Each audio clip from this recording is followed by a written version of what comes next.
Síguenos en las redes sociales. Búscanos @Sol1065 FM, una estación RCC Miria.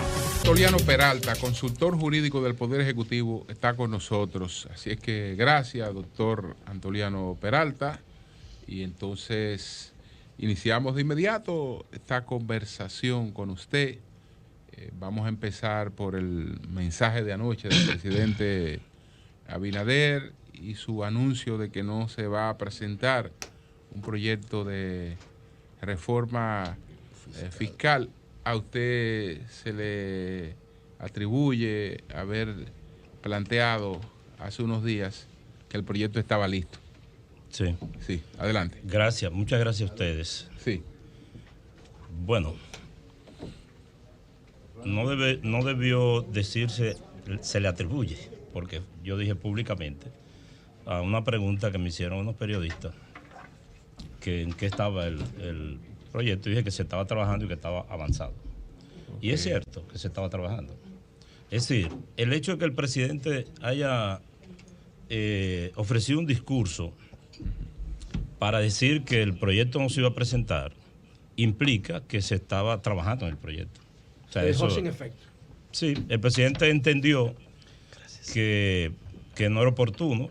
Ya él ha demostrado que ese es su estilo, que oye a la gente y que oye las opiniones y que no le importa desistir de un propósito. Lo ha demostrado en más de una ocasión. De manera que todo eso es cierto. Es decir, es cierto que se trabajó un proyecto que no necesariamente una versión que circuló por distintos medios y bueno, y ya vimos anoche que el presidente entendió, a pesar de que yo no soy un especialista en eso, ni esa es mi área dentro del gobierno, eso lo trabaja más el equipo económico, Ochi Vicente, José Rijo, Miguel Seara, etcétera. Pero hasta los legos, como yo, sabemos que el gobierno necesita aumentar su recaudación frente a una situación tan especial y tan particular como la que estamos viviendo. Pero tenemos un presidente, como dije, que tiene esa sensibilidad y que oye a la gente y le preocupa más a la gente que el tema fiscal. Marilena, adelante. Sí, buenos días, consultor jurídico. Podríamos seguir hablando del discurso de ayer, pero quiero referirme a un tema que yo comenté recientemente, que fue un mensaje que usted subió a su cuenta de Twitter, donde afirmaba: tal vez quienes argumentan contra la legalidad de resolución que exige tarjeta de vacunación tengan razón. Están apoderados los tribunales, y ellos decidirán. Aspiro a que si resultan gananciosos, para entonces el nivel de vacunación haya llegado a un nivel que disminuya el contagio. Mientras se espera el fallo desde el martes 26, mi pregunta es la siguiente: independientemente de que hay dos posiciones, una que es inconstitucional y otra que es constitucional, que eso es casi natural, casi un hábito, interpretaciones diferentes de la Constitución, de las leyes y posiciones diferentes. Lo que llama la atención es que el consultor jurídico ponga en duda de si es legal o no. Dice que puede ser que aquellos tengan razón y aún así hayan tomado esa decisión. Mire, vayámonos acostumbrando a eso, a que exista un gobierno y un consultor jurídico que pone la decisión de un tema judicial en manos de los tribunales. O sea, yo no puedo dar por sentado que un tribunal va a fallar en favor del...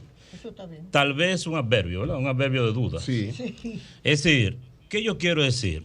Pero admito que la comunicación no fue buena, porque veo que mucha gente no lo entendió y por tanto el equivocado fui yo.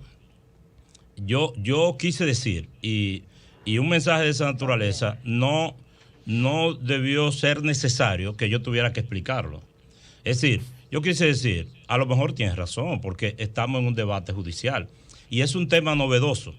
Con relación a todos los temas jurídicos novedosos, surgen distintas teorías e interpretaciones. Entonces, ¿quién soy yo para decir? El gobierno tiene razón. Ahora, Yo, Antoliano Peralta, estoy convencido de que esa resolución está enmarcada dentro de la ley y de la Constitución. Yo creo eso. Claro. Pero tal vez. Pero como hay una instancia, a la judicial cual los que no están de acuerdo pueden acudir. Lo que ocurre, consultor, en este caso, que estamos hablando de una decisión del gobierno en cuya ejecución la propia comunicación del gobierno impacta bastante. Entonces, si el propio gobierno no está seguro de si es legal o no su decisión, eso pues le da mucha cancha a quienes están planteando la cuestión contra la vacuna y contra la obligación. Y si usted deja abierta la posibilidad incluso de que tengan razón, creo que ahí se podía interpretar que está debilitando la decisión que ha tomado el gobierno. Es por lo menos una lectura, no sé qué piensa usted. Tema de esto quiere decir, y yo vuelvo a hacer mea culpa, que tampoco mi explicación ha funcionado. Exacto. Es un tema de comunicación. No, yo lo que digo, Julio, es que yo, un tema que está, quizá yo he sido demasiado abogado, porque en realidad eso es lo que al fin y al cabo he sido durante muchísimos años. Uh-huh. Y yo quiero decir, bueno, incluso yo dije en el tuit, están apoderados los tribunales, ellos decidirán. Sí. Ahora, lo que yo quería decir realmente, y era un asunto a título personal mío, no como yo no soy vocero del gobierno, es decir, salvo en determinados temas que me competen a mí y que me dan la atribución de hablar de ellos con frecuencia. Ahora, es una iniciativa mía. Yo digo, yo lo que quiero es que si prospera esa acción, para entonces hayan tanta gente vacunada que ya se haya disminuido la posibilidad de la enfermedad. Eso es lo importante. La verdad es que en el fondo de eso hay un poco de ironía. Lo que pasa es que no siempre la ironía se entiende. De eso, claro. En Twitter es un campo de batalla. Jonathan, el señor consultor jurídico del Poder Ejecutivo, Antoliano Peralta, se ha creado una comisión para recuperar lo robado. Una comisión de especialistas en materia de manejo de los recursos públicos. Conozco a varios de los participantes. Un saludo a Rafael Rivas, RR, mi amigo. Y quisiéramos saber, consultor, cómo va el trabajo de esa comisión y cuándo tendríamos algún tipo de resultado. Bueno, hay mucha gente en la expectativa. Eso fue en enero, sí, decreto 2021. Sí, así es. La comisión hubo mucho tiempo después del decreto y de que el presidente le instruyó a la consultoría para que conformara una comisión de abogados con ese propósito. En estos días me dijo Manuel Esqueda que las cosas de Palacio van despacio. Todo es una parafernalia, todo tiene el mecanismo de... Sí. Entonces, son 35 abogados. Finalmente se contrataron y ellos están en la calle. Hay un coordinador, que es Jorge Luis Polanco, que debe rendirle cuenta a la consultoría. Todavía no ha hecho el primer corte, ¿verdad? Para decirlo en el lenguaje de ustedes. Sí. Pero ellos están trabajando. Bien. Están trabajando. Supongo que los resultados se verán y deberían verse porque los honorarios de sus abogados están sujetos a sus resultados. Un porcentaje alto, bien alto. Creo que se le fue un chile la mano ahí. ¿En cuáles casos? Sí, pero han pasado 10 meses ya. ¿En cuáles temas? Casi 10 meses. Perdón. Sobre el porcentaje. Ellos están cobrando el 50% de lo que establece la ley. Un 15%. Sí. La ley permite que los abogados cobren hasta un 30%. Sí, pero está bien, pero estamos hablando de muchísimo dinero. Pero hay que recuperarlo. Pero está bien. Si se recupera una parte, está ¿Sabe perdido. ¿Quiere que diga por qué es un 15 y no un 10? Uh-huh. Porque si hubiese sido un 10, el Estado tenía que hacerle avance y aportar dinero. Con un presidente tacaño, él dijo, no, mejor le damos un 15. No, y estamos motivados. Le damos un 15 y no aflojamos un peso. Sí, hay casos específicos. Digo, esto no se está oyendo, tal vez. Hay casos específicos. Hay casos específicos en los que se haya hecho alguna prioridad para la recuperación de recursos. No, eso está en manos de ellos. Okay. José. Ese procedimiento para que actúe esa comisión de recuperación de los bienes públicos que han sido sustraídos producto de los actos de corrupción es cerrado, o si alguien tiene una iniciativa que pudiera ayudar con esa causa, ¿ustedes estarían abiertos a escucharla? ¿O ya ese procedimiento, ese contrato es de ellos y ahí nadie más puede participar? No. Los abogados estarían dispuestos a escuchar a alguien que le puede identificar un acto de corrupción y dónde hay bienes del país. ¿Y el que lo identifique, qué gana? No. No está contemplado eso. Porque, coño, entonces nada más es un privilegio para esos abogados y ya. Ellos deberían eso pagar. No, José. O sea, lo que les quiero decir, señor consultor, es que eso debió tener un incentivo para las personas que pudieran tener cierta capacidad, por lo menos tecnológica, que es en mi caso, tecnológica de identificar patrimonios o acciones de corrupción, que si uno la identifica ahora lo va a beneficiar a ellos, a los abogados, porque ya ustedes le dieron un contrato exclusivo a ellos. No. Bueno, yo le estoy preguntando, no estoy afirmando. No. Paso a explicar. Vamos a ver. Todos los abogados, en cualquier circunstancia, en la vida pública y privada, que se contratan exclusivamente. O sea, si usted tiene una situación, un accidente de tránsito, un dinero que cobrar, usted busca un abogado. Ahora, el abogado está en libertad de subcontratar no solamente los servicios de otro abogado, sino asesoría tecnológica. Ellos pueden hacerlo, pero ellos entenderán con quién. Porque si esos abogados necesitan un contador, un auditor, un economista, un analista, en cualquier sentido, ellos lo pueden contratar con cargo a sus honorarios. Le voy a reformular la pregunta brevemente. Si una persona identifica un parte patrimonial, un activo por ahí, y sabe que ese activo es producto de la corrupción o del lavado de activos, del narco, y esa persona dice, ok, yo he identificado esto, pero quien tiene el contrato son 4 o 5 abogados. No, 35. Está bien, 35. ¿Qué pasa con esa persona que identificó ese activo? ¿No tiene ningún beneficio si se lo lleva a ustedes? No, para ayudar a su causa de recuperar los bienes de la corrupción. No, ya están apoderados los abogados. Coño, no, pero eso es posible. Vamos a ver. Lo que pasa es que tiene que entenderse con ellos. ¿Me explico? Pero hay el procedimiento para que se entienda. Sí, puede entenderse. Pudiera ser. Yo acabo de decir que si estos abogados tienen que subcontratar soporte en cualquier sentido, pueden hacerlo. Doña Consuelo. Julio. Don Antoliano, yo no lo conocía, pero me han hablado siempre muy bien de usted. Muchas gracias. Costa, Pedro Jiménez. De Ángel no se lleve, porque es amigo mío. Y entonces, se le va la mano. Y yo que la veía usted siempre en Miche ahí comprando carne en la carnicería.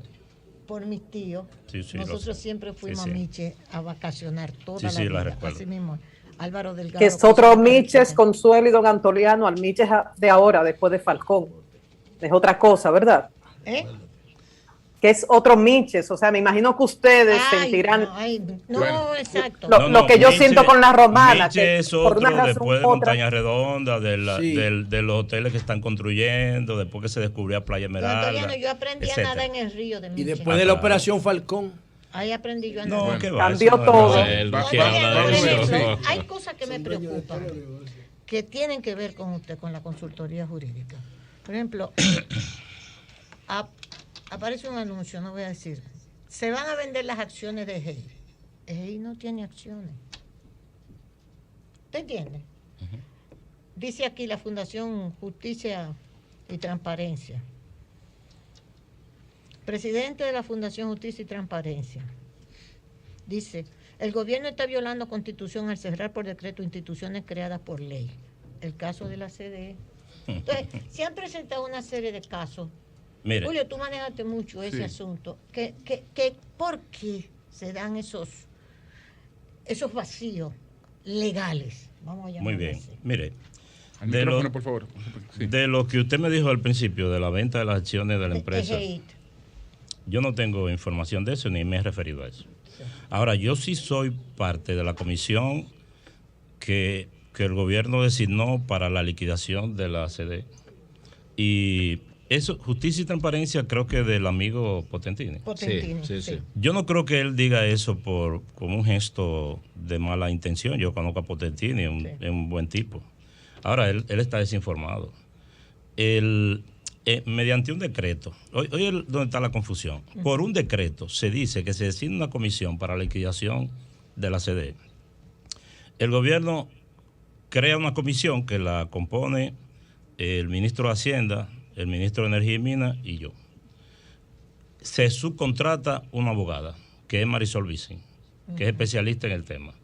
Ella comienza a trabajar y todo lo que es posible, lo que ha sido posible hacer antes de llegar a un proyecto de ley que está en la consultoría y que se va a depositar dándole el golpe final a la CDE, como se hizo con Fomper, como se hizo con el CEA, todo se ha ido desmembrando la CDE por disposiciones, porque lo que está creado por decreto, lo que está dispuesto por decreto, se puede resolver por decreto o por resolución.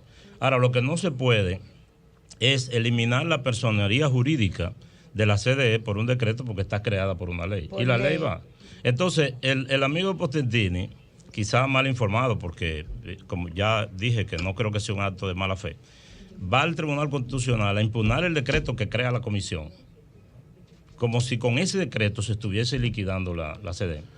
Nosotros acabamos de depositar un proyecto de ley que deja al CEA ya sin existencia. Pero antes de eso, se desvincularon empleados.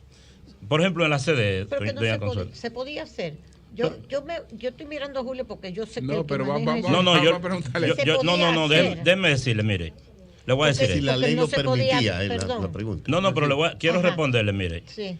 La CDE tiene una institución adyacente que se llama la UERS, que es la Unidad de Electrificación Rural. Eso desapareció. Porque eso está creado por decreto. Los edificios que la CDE tenía arrendados, se rescindieron los contratos, sencillamente se rescindieron. Eso, aunque la CDE no fuera a desaparecer, se podía rescindir los contratos. Sí, claro. El personal que la CDE tenía, que el Ministerio de Energía y Minas no necesitaba, lo desvinculó y lo demás lo están pasando, lo están contratando. Entonces, todo eso ahora, hay una ley que dice que se crea la CDE, que yo cuánta es. Sí. Bueno, eso hay un proyecto de ley que nosotros estamos trabajando que se va a depositar y que ustedes tendrán conocimiento de eso. Muy bien, gracias. Lenchi. Siempre me llamó la atención cuando se formó por decreto esa comisión de abogados para recuperar bienes del Estado. Se supone que eran bienes que se ha comprobado mediante decisión de tribunales que fueron bienes sustraídos, ¿no? Entonces, me llamó la atención porque nosotros tenemos la Procuraduría General de la República, tenemos la Policía, tenemos Cámara de Cuentas y otras entidades gubernamentales. El Estado no tiene por motu propio, por vía propia, capacidad para hacer lo que se le designó a esa comisión de 35 abogados. No, Lenchi. En todo proceso, digamos, de carácter penal, existe la opción de la reclamación civil. Es decir, el Ministerio Público no tiene, dentro de sus tareas legales, perseguir el resarcimiento civil. ¿Me doy a entender? Es decir, yo decía ahorita, si usted tiene un accidente de tránsito, para ponerlo elemental, el fiscal persigue que a esa persona lo sancionen porque violó la ley de tránsito, pero su cuarto tiene que reclamarlo con su abogado. El fiscal no va a constituirse en actor civil. Entonces el Estado ha utilizado esos abogados para constituirse en actor civil a nombre del Estado. Y además para reforzar la acción del Ministerio Público, porque también esos abogados pueden querellarse. Es decir, el Ministerio Público no puede, digamos, perseguir una indemnización, pero los abogados sí pueden llevar una acusación accesoria a la del Ministerio Público. Paralela a la del Ministerio Público. Así ¿Y la Procuraduría de Lavado de Activos? ¿Cuál es su rol? No tiene que ver con antes, eso. Pero ha ocurrido que instancias de Estado han incautado cosas posterior a la decisión de un tribunal. Lo ha hecho anteriormente. ¿Por qué no lo podía hacer ahora? Sí, eso es distinto. No, para incautar el tribunal tiene autorización. Dos preguntas, Toliano. La primera, ¿qué ha pasado con el Premio Nacional de Periodismo que debió entregarse en el mes de abril? Esa vaina. Y entonces, está hablando del museo. Perdón. Y entonces ha pasado el año, prácticamente el año, y uno piensa que se va a perder. Y la segunda, presidente Abinader se reunió. ¿Usted es candidato? No, yo no. El presidente Abinader se reunió con el sector del cine en varias ocasiones, incluido con varios artistas internacionales y directores como Vin Diesel y una serie de gente, y siempre decía que defendía, que creía que la industria del cine iba a ser uno de los soportes de la República Dominicana, de esta etapa. Ahora vemos en el proyecto que está planteándose en el Congreso de que están planteando eliminar los incentivos que hay en la ley de cine. Usted como consultor jurídico, ¿entiende que esa parte es correcta? ¿Que el presidente será coherente en el sentido de seguir apoyando la ley? ¿O fruto de que no va a poner la reforma fiscal, podía afectarse esos incentivos de la ley de cine? Voy con la primera. Ok. Tengo la suerte, para poder responder esta pregunta, de que hace unos días José Rafael Sosa me abordó con el tema del premio de periodismo. Okay. Y yo llamé al ministro en presencia de él, a Fulcar. Okay. Y Fulcar me dijo, estamos trabajando en eso, lo que pasa es que el otro se entregó tan tarde que lo hemos diferido un poco en el tiempo para que no estén tan cerca. Correcto. Y con relación a lo de... O sea, que se va a entregar, pero más adelante. Sí, se está trabajando. ¿Y qué tiene que ver? Bueno, pero está bien. ¿Qué tiene que ver el ministro de Educación con periodismo? Educación con la entrega. ¿Por qué? Lo preside. Adelante. La segunda, lo de cine. No, el presidente ha dicho y mantiene su interés en impulsar la industria del cine. Esta iniciativa de los legisladores no es una iniciativa del Poder Ejecutivo. O sea, el Poder Ejecutivo mantiene su posición. Claro. Sí. A propósito, escúchame, Oli, ya que se mencionó la iniciativa de los legisladores, ¿cuál es su posición frente a esa iniciativa de los senadores? No solo de los senadores del PRM. De la oposición también. Sino del Senado. Puede decirse que de esa decisión del Senado, porque solo 3 senadores están al margen de esa propuesta. Bueno, yo debo confesar aquí que no conozco en detalle la propuesta, pero ahorita la Lula leyó los principales elementos. Sí, ahí están. Y lo he estado viendo en los medios. Sí, yo pienso que ahí hay cosas que debieron existir hace tiempo. O sea, yo no estoy de acuerdo con ese proyecto inextenso. Exacto. Pero hay elementos que ojalá... Si ahí me pusieran con un lapicito a tachar algunos y a dejar otros, pues yo feliz. Correcto. Yo también. Oli.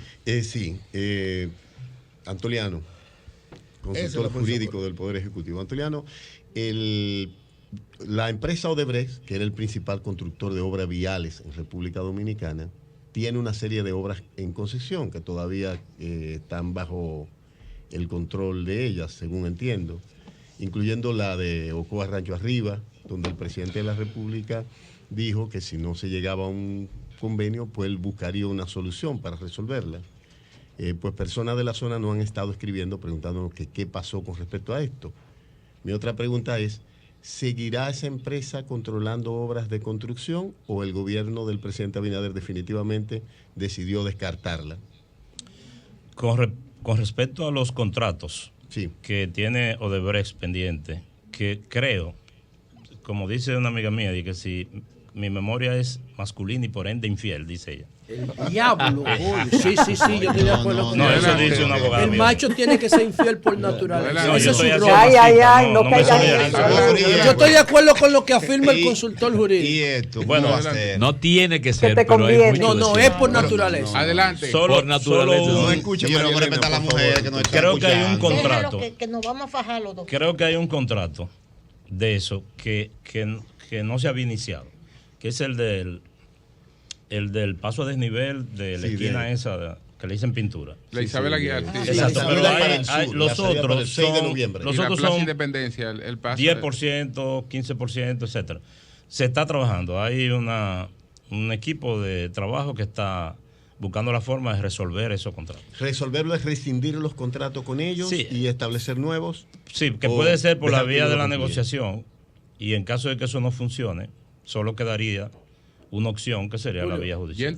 Ya entregó el doctor Emanuel Esquea Guerrero. Esa era una de mis preguntas. Ya entregó el informe que tiene que ver con el estudio que se le pidió la asesoría jurídica sobre el contrato de la autopista de Samaná. Sí, él mismo lo anunció y yo también lo dije. Él lo entregó hace varias semanas. ¿Qué plantea esto?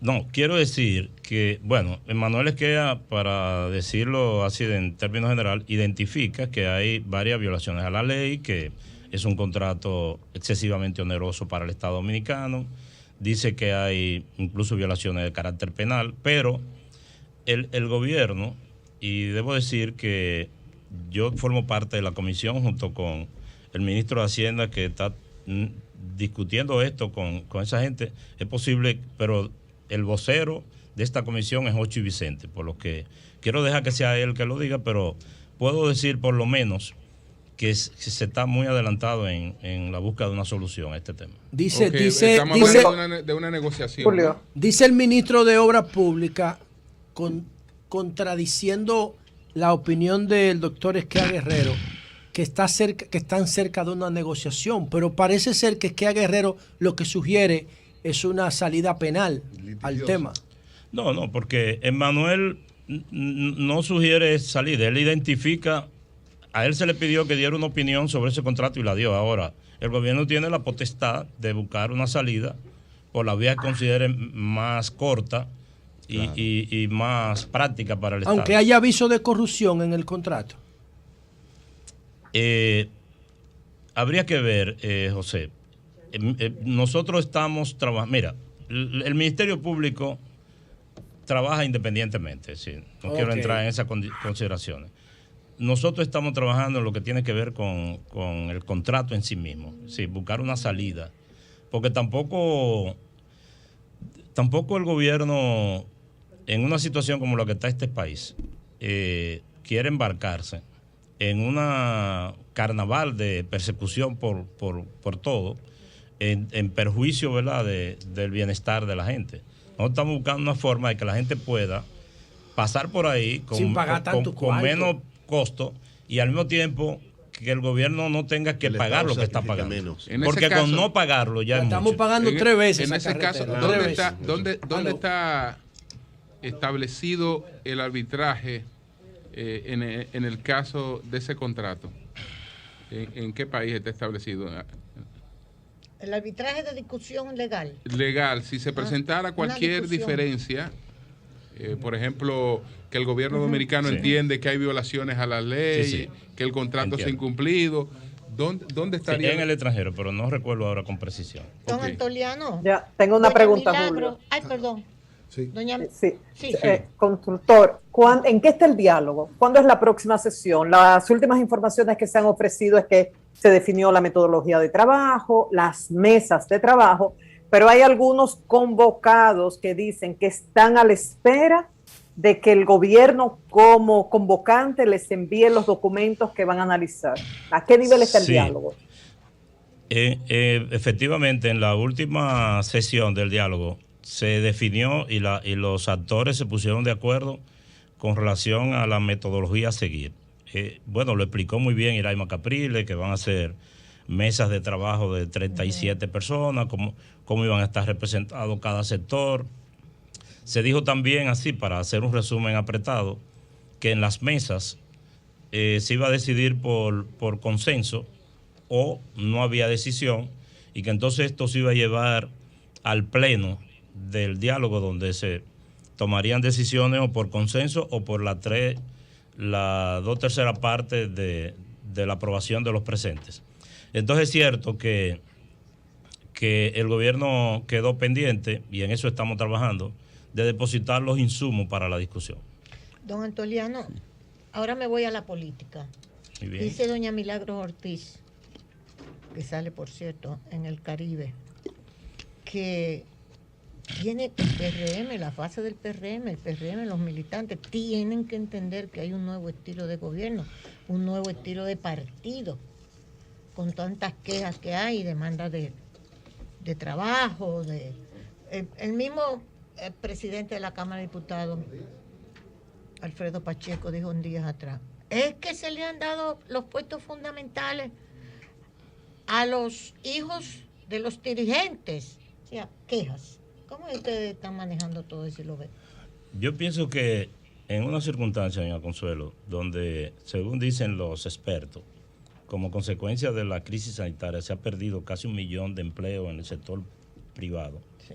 es lógico que la gente tiene que sobrevivir y todo el mundo quiere abalanzarse sobre el único empleador posible. En este momento eso está mejorando. La situación económica está cambiando. Sí. Pero hubo gente que ganaba, por ejemplo, 350,000 pesos en el sector privado y que andaba detrás de un empleo de 150,000 pesos en el Estado. Qué Sí, vaina. porque cerraron los hoteles, cerraron los restaurantes, cerraron las fábricas. Sí. Claro. Entonces, todo el mundo quedó desempleado y eso. Yo pienso que en la medida en que la economía se vaya abriendo, el gobierno tendrá menos presión por los empleos. Pero no debería ser así, pero también hay que entender que la gente tiene derecho a querer sobrevivir, ¿verdad? Sí. Claro. Bueno, entonces habrá que buscar la vuelta a eso. A propósito de doña Milagros, otra declaración que ella dio con relación a la situación con los senadores es que si no entienden el mensaje tendrán que irse. Es decir, estamos hablando de que parece ser que hay una visión y hay una distancia entre esos senadores y el gobierno, que ellos están en una tónica distinta. ¿Usted es partidario de esto?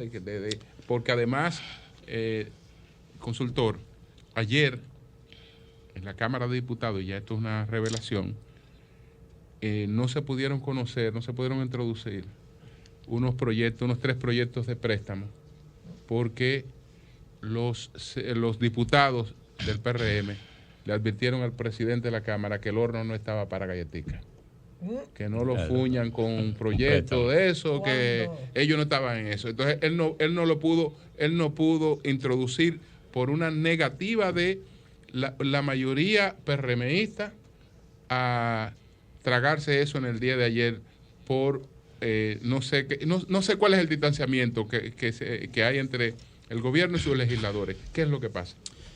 Bueno, yo desconocía eso. Lo que yo he percibido en todo lo largo del gobierno es una relación de amores entre el presidente, el Poder Ejecutivo y sus legisladores. Eso es lo que yo he percibido. Ahora, que usted no está de acuerdo que se le dé ese tratamiento, doña Milagro, que si ustedes se adaptan o se van. Eso no fue lo que dijo doña Milagro. No, eso, ella está diciendo que si no comprenden el mensaje que está mandando la sociedad de transparencia, de cambio, no van a repetir. Que tendrán que irse. Eso es lo que está diciendo. Sí, claro, tendrán que irse, quiere decir irse del PRM. Claro, pero entonces le estoy preguntando. No va a repetir como pero consultor, le estoy haciendo la pregunta al consultor, adelante. No, miren, toca la coincidencia de que yo presido el Consejo de Disciplina del PRM. Okay. Y yo pienso que la disidencia de un legislador no es una causa disciplinaria que justifique la expulsión.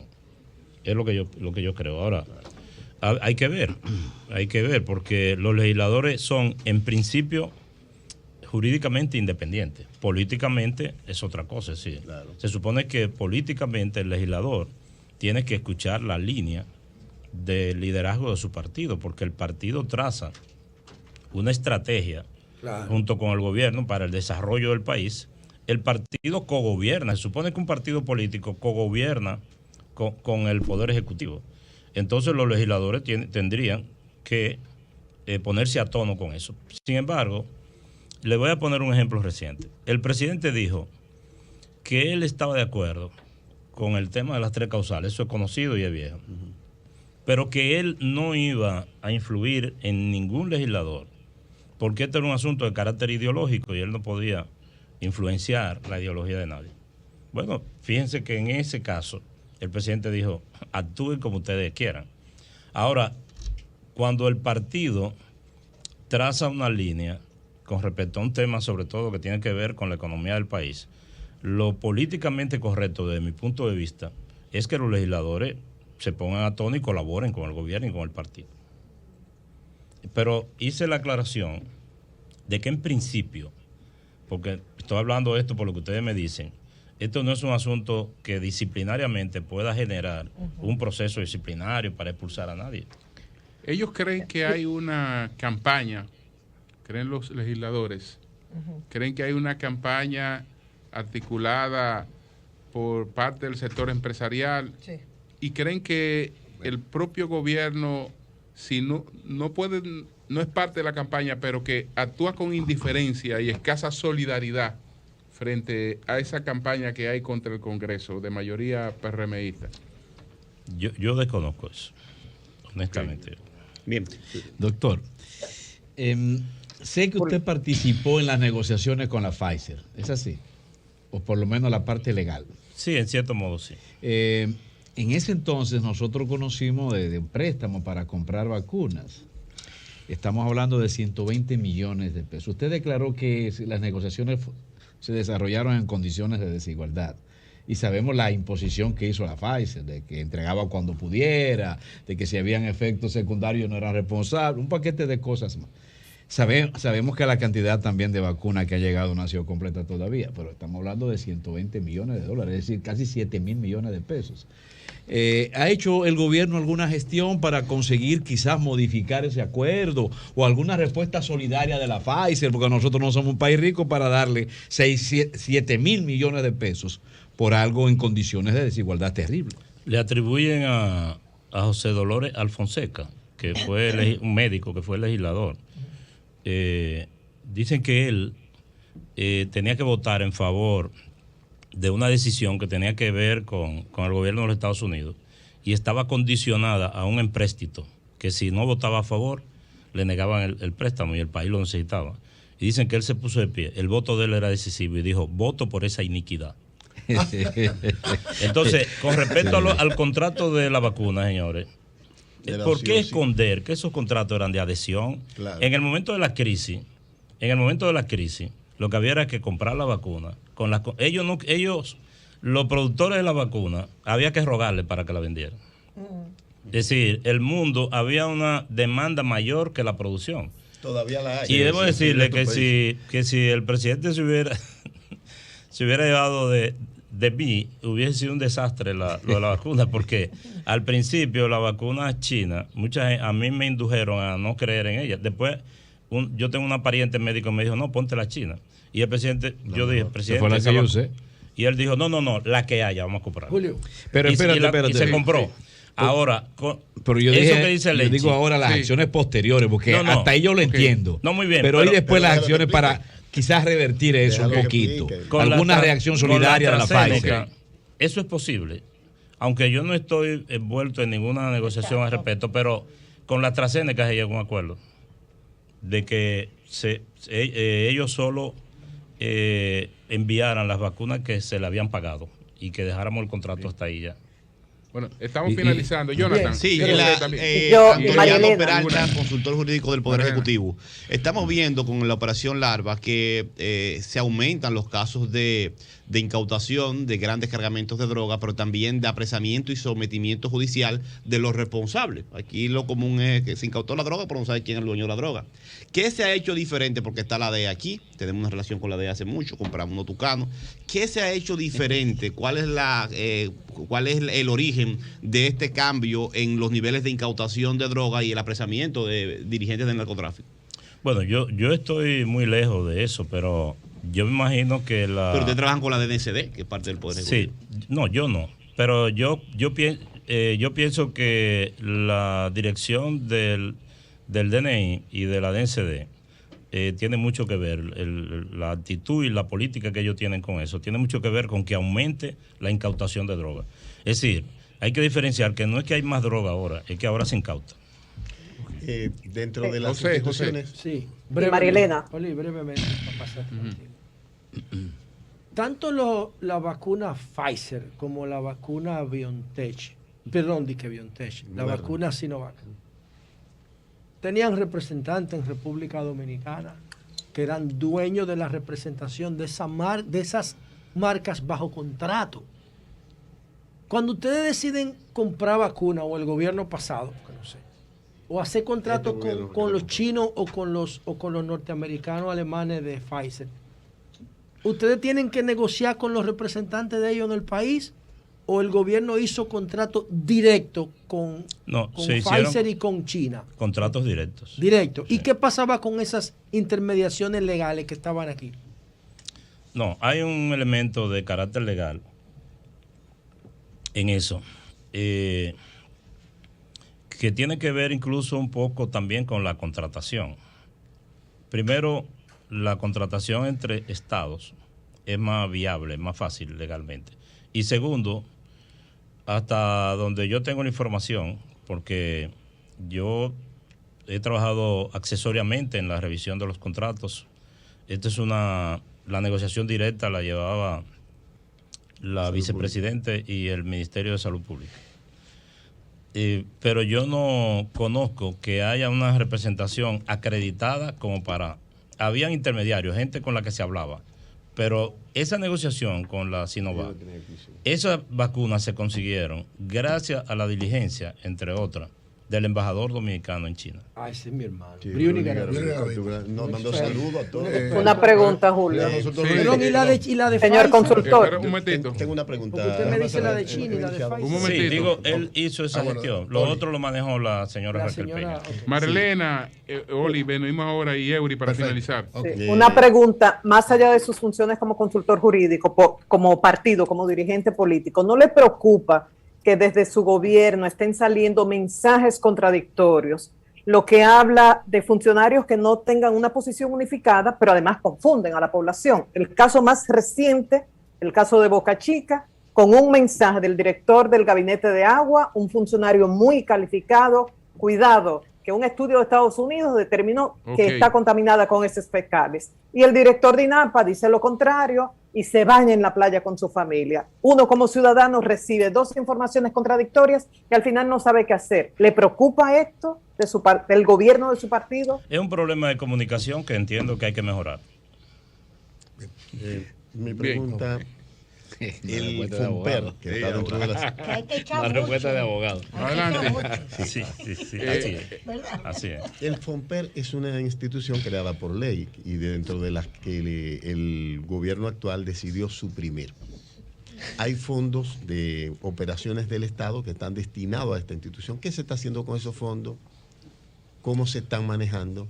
Hay una ley, un proyecto que cursa, que fue incluso ya aprobado en la Cámara de Diputados, en una de las cámaras, para la transformación del FOMPER. Se va a desaparecer el FOMPER y se está creando mediante esa ley una simple tenedora de acciones, bajo la condición de que los fondos que entren como consecuencia de la producción de esas acciones van a ir a la cuenta general de la Nación. Es decir, FOMPER ya no será un manejador una caja chica ahí, discrecional de dinero. Esa va a ser la suerte. No una caja chica de uso. Andrea, me dice un abogado, me pregunta un abogado, a propósito de la contratación que hizo el gobierno del grupo de abogados que van a perseguir y que van a tratar de conseguir los bienes que se han robado los funcionarios anteriores. Me dice que se supone que para contratarlo a ellos debió haber una licitación, que no puede ser una contratación de manera directa. Sí, eso se ha dicho mucho. Y nosotros, una de las razones por la que tardó tanto la formalización de la contratación de los abogados es precisamente para dar cumplimiento a todos los requisitos que exige la Dirección General de Compra y Contrataciones. Esto se hizo con el acompañamiento de la Dirección General de Compra y Contrataciones y luego se abre el expediente y se verá que se cumplió con todo. Ahora, hay un proyecto que modifica la Ley de Compra y Contrataciones y que deja más claro esto, porque esto generalmente es un asunto sujeto a interpretación, pero libre Dios a alguien que para contratar un abogado tenga que licitarlo, pues no sabe quién va a ganar. El diablo. El abogado, la contratación del abogado es una contratación intuito persona, es un servicio de confianza. Imagínate que fuera un médico. Y si se va a contratar si se contrata un abogado, el Estado lo contrata y hay una persona a quien el Estado quiere darle un servicio para una operación, habría que someter a licitación.